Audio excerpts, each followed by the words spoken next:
নমস্কার বন্ধুরা, তোমরা কি জানো 2026 সালের উচ্চ মাধ্যমিক পরীক্ষা আর আগের মতো হবে না? পশ্চিমবঙ্গ উচ্চ মাধ্যমিক শিক্ষা সংসদ সম্পূর্ণ নতুন সেমিস্টার সিস্টেম চালু করেছে।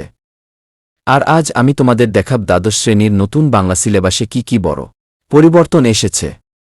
বিশেষ করে সেমিস্টার বিয়োগ 3তে তোমাদের কি পড়তে হবে তা নিয়ে আজকের এই ভিডিও। দৃশ্য 2, সেমিস্টার সিস্টেমের ধারণা। সবার আগে জেনে নাও, দ্বাদশ শ্রেণীতে এখন দুটো সেমিস্টার 3 আর সেমিস্টার 4। সেমিস্টার 3 হবে নভেম্বর নাগাদ, আর সব প্রশ্ন আসবে ম্যাথ ফরম্যাটে, অর্থাৎ ওএমআর ওমর শিটে পরীক্ষা দিতে হবে। মোট নম্বর 40 গ। দৃশ্য 3, সেমিস্টার বিয়োগ 3 সিলেবাস। চলো দেখে নিই সেমিস্টার 3 এ কি থাকছে। 1. গল্প, প্রভাত কুমার মুখোপাধ্যায়ের আদরিণী এবং নবনীতা দেবসেনের নিধিরামের রূপকথা।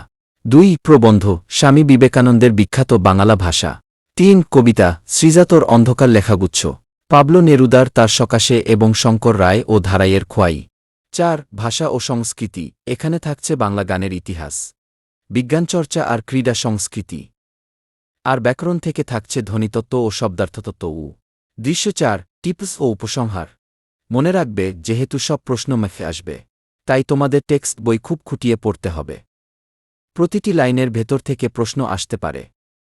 এই নতুন সিলেবাস নিয়ে তোমাদের কোনো প্রশ্ন থাকলে নিচে কমেন্ট করো।